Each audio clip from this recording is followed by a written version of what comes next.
आप सुन रहे हैं समाचार एजेंसी ऑफ इंडिया की साई न्यूज में ऑडियो बुलेटिन। नमस्कार, ये समाचार एजेंसी ऑफ इंडिया है। अब आप साई न्यूज की समाचार श्रृंखला में बुधवार 20 दिसंबर 2023 का राष्ट्रीय ऑडियो बुलेटिन सुनिए। राष्ट्रपति द्रौपदी मुर्मू और प्रधानमंत्री नरेंद्र मोदी ने मंगलवार को संसद भवन परिसर में विपक्षी सांसदों द्वारा उपराष्ट्रपति और राज्यसभा के सभापति जगदीप धनखड़ का मजाक उड़ाने पर गहरा दुख व्यक्त किया है। एक सोशल मीडिया पोस्ट में राष्ट्रपति ने कहा कि वह संसद परिसर में उपराष्ट्रपति की अवमानना को देखकर बेहद निराश है। उन्होंने कहा कि चुने गए प्रतिनिधि अपने विचार व्यक्त करने के लिए स्वतंत्र हैं, लेकिन उनकी अभिव्यक्ति शिष्ट और सम्मानजनक रूप में होनी चाहिए। सोशल मीडिया पोस्ट में उपराष्ट्रपति ने कहा कि उन्हें प्रधानमंत्री नरेंद्र मोदी की ओर से टेलीफोन आया है, जिसमें उन्होंने कुछ सांसदों की अभद्र नाटकीयता पर दुख व्यक्त किया है। कांग्रेस अध्यक्ष और राज्यसभा में विपक्ष के नेता मल्लिकार्जुन खड़गे ने कहा है कि जब तक विपक्षी सांसदों का निलंबन वापस नहीं लिया जाता तब तक पार्टी का विरोध जारी रहेगा। संसद परिसर में मीडिया कर्मियों से बात करते हुए श्री खड़गे ने सरकार पर विपक्ष को रोकने के लिए अलोकतांत्रिक तरीके अपनाने का आरोप लगाया। उन्होंने कहा कि सांसदों का निलंबन जानबूझकर किया गया है और इसका एकमात्र उद्देश्य 3 आपराधिक प्रक्रिया विधेयकों को बिना किसी बहस और चर्चा के पारित करना है। राष्ट्रपति द्रौपदी मुर्मू ने आज तेलंगाना के भूदान पोचमपल्ली में बुनकरों को आश्वासन दिया कि पोचमपल्ली बुनाई को और बढ़ावा देने के प्रयास किए जाएंगे। राष्ट्रपति ने आज सुबह यदाद्री भुवनगिरी जिले के भूदान पोचमपल्ली गांव का दौरा किया। उन्होंने पोचमपल्ली रेशम और कपास की अनूठी इक्कत बुनाई की कला को अगली पीढ़ियों तक पहुंचाने के प्रयासों की सराहना की। राष्ट्रपति ने पोचमपल्ली बुनाई को जीआई टैग दिए जाने पर प्रसन्नता व्यक्त की। उन्होंने देश के अन्य हिस्सों के बुनकरों को भी पोचमपल्ली की जानकारी प्रदान करने का सुझाव दिया। विपक्षी सांसद थॉमस टाजिकादान और एएम आरिफ को अनुचित व्यवहार के लिए आज लोकसभा से निलंबित कर दिया गया। संसदीय कार्य मंत्री प्रहलाद जोशी ने सदन में गंभीर कदाचार के लिए दोनों सांसदों को निलंबित करने का प्रस्ताव पेश किया गया, जिसे ध्वनि मत से पारित कर दिया गया। राज्यसभा में आज केंद्रीय वस्तु और सेवा कर संशोधन विधेयक 2023 को चर्चा और पारित करने के लिए पेश किया गया। विधेयक में केंद्रीय वस्तु और सेवा कर सीजीएसटी विधेयक 2017 के प्रावधानों में संशोधन करना है। इससे केंद्र सरकार को अपीलीय अधिकरण की स्थापना का अधिकार मिल जाएगा। ये समाचार एजेंसी ऑफ इंडिया है। आप सुन रहे हैं साई न्यूज की समाचार श्रृंखला में बुधवार 20 दिसंबर 2023 का राष्ट्रीय ऑडियो बुलेटिन। लोकसभा ने भारतीय न्याय द्वितीय संहिता 2023, भारतीय नागरिक सुरक्षा द्वितीय संहिता 2023 और भारतीय साक्ष्य द्वितीय विधेयक 2023 पारित कर दिया है।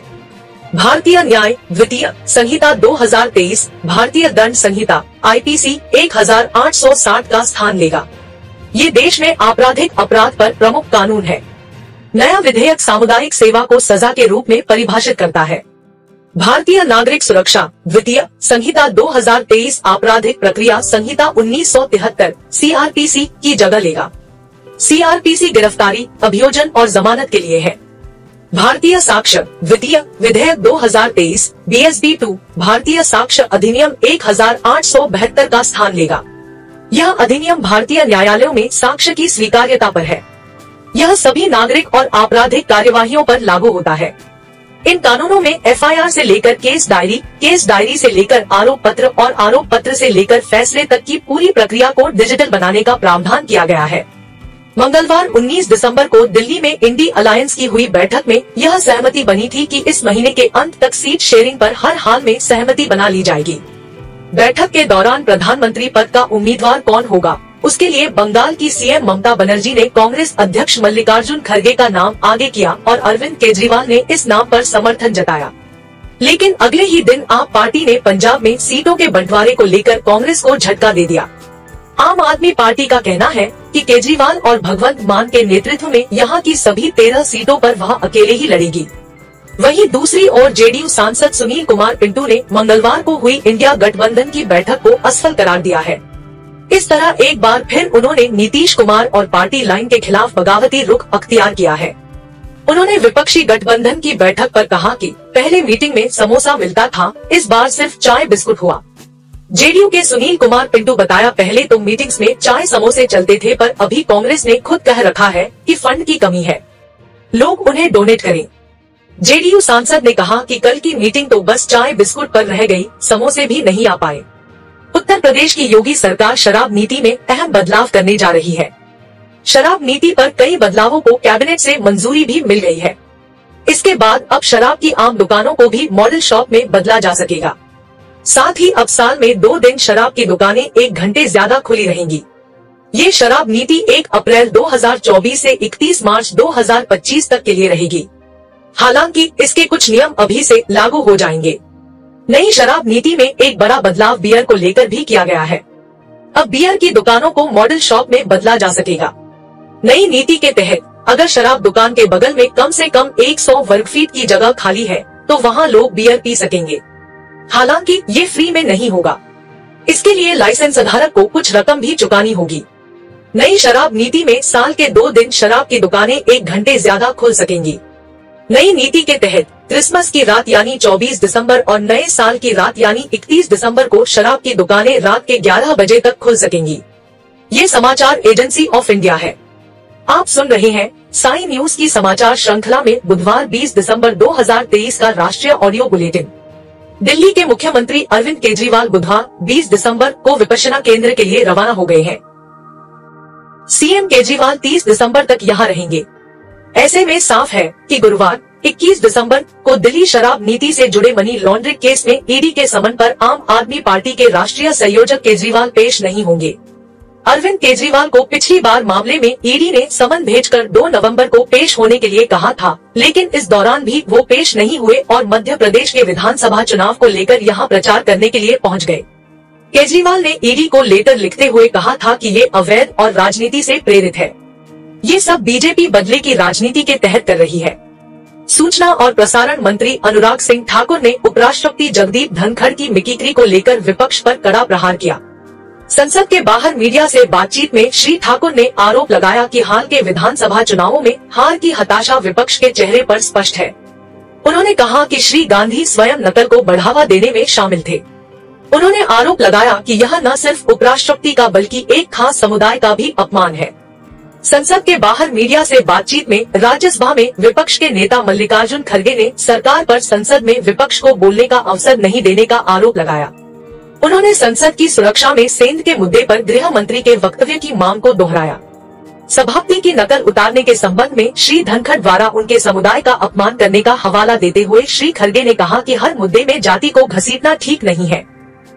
श्री खड़गे ने कहा है कि जब तक विपक्षी सांसदों का निलंबन वापस नहीं लिया जाता तब तक पार्टी का विरोध जारी रहेगा। श्री खड़गे ने सरकार पर विपक्ष को रोकने के लिए अलोकतांत्रिक तरीके अपनाने का आरोप लगाया। उन्होंने कहा कि सांसदों का निलंबन जानबूझकर किया गया है और इसका एकमात्र उद्देश्य 3 आपराधिक प्रक्रिया विधेयकों को बिना किसी बहस और चर्चा के पारित करना है।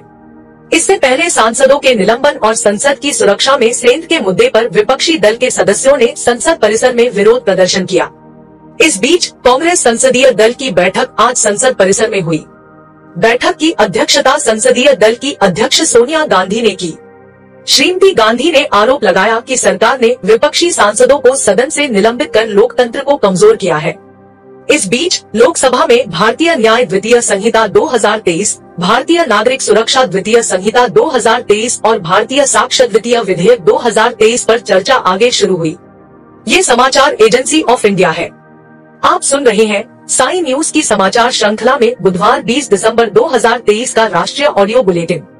रेल मंत्री अश्विनी वैष्णव ने कहा कि अमृत भारत स्टेशन योजना के तहत कुल 1309 रेलवे स्टेशनों को विकास के लिए चिन्हित किया गया है। लोकसभा में एक प्रश्न का उत्तर देते हुए रेल मंत्री ने कहा कि 560 से अधिक ऐसे चयनित स्टेशनों पर काम शुरू कर दिया गया है। उन्होंने कहा कि मंत्रालय अमृत भारत स्टेशन योजना के तहत शहरों और रेल से संपर्क के लिए यातायात योजना और मास्टर प्लान पर काम कर रहा है। मद्रास उच्च न्यायालय ने तमिलनाडु के उच्च शिक्षा मंत्री पोन्मुडी को भ्रष्टाचार के एक आरोप में दोषी पाया है। न्यायमूर्ति जी जयचंद्रन ने पोन्मुडी और उनकी पत्नी को दोष मुक्त किए जाने के बाद पहले के आदेश को रद्द कर दिया। भ्रष्टाचार रोधी और सतर्कता निदेशालय द्वारा एक मामले में पी विशालाक्षी ने 2011 में आय से अधिक संपत्ति का मामला दर्ज कराया था। अदालत ने पोन्मुडी और उनकी पत्नी को कल न्यायालय में पेश होने को कहा है। कोलोराडो के सुप्रीम कोर्ट ने एक संवैधानिक विरोध संबंधी निर्णय का हवाला देते हुए फैसला सुनाया है कि डोनाल्ड ट्रंप अगले वर्ष अमेरिका में होने वाले राष्ट्रपति पद का चुनाव नहीं लड़ सकते। ऐसा पहली बार हुआ है कि अमेरिका के संविधान के 14वें संशोधन की धारा 3 का प्रयोग करते हुए राष्ट्रपति पद के एक उम्मीदवार को अयोग्य ठहराया गया है।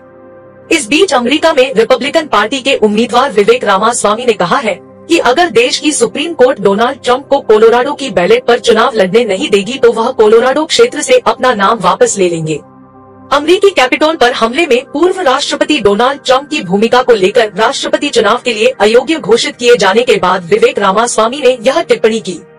आप सुन रहे थे समाचार एजेंसी ऑफ इंडिया की साई न्यूज की समाचार श्रृंखला में बुधवार 20 दिसंबर 2023 का राष्ट्रीय ऑडियो बुलेटिन। बृहस्पतिवार 21 दिसंबर 2023 को एक बार फिर हम ऑडियो बुलेटिन लेकर हाजिर होंगे। इसके साथ ही साई न्यूज में ज्वलंत विषयों पर लिमटी की लालटेन रोजाना सुबह 7 बजे देखना न भूलें। यदि आपको ये ऑडियो बुलेटिन पसंद आ रहे हो तो आप इन्हें लाइक, शेयर और सब्सक्राइब जरूर करें। अभी आपसे अनुमति लेते हैं। जय हिंद।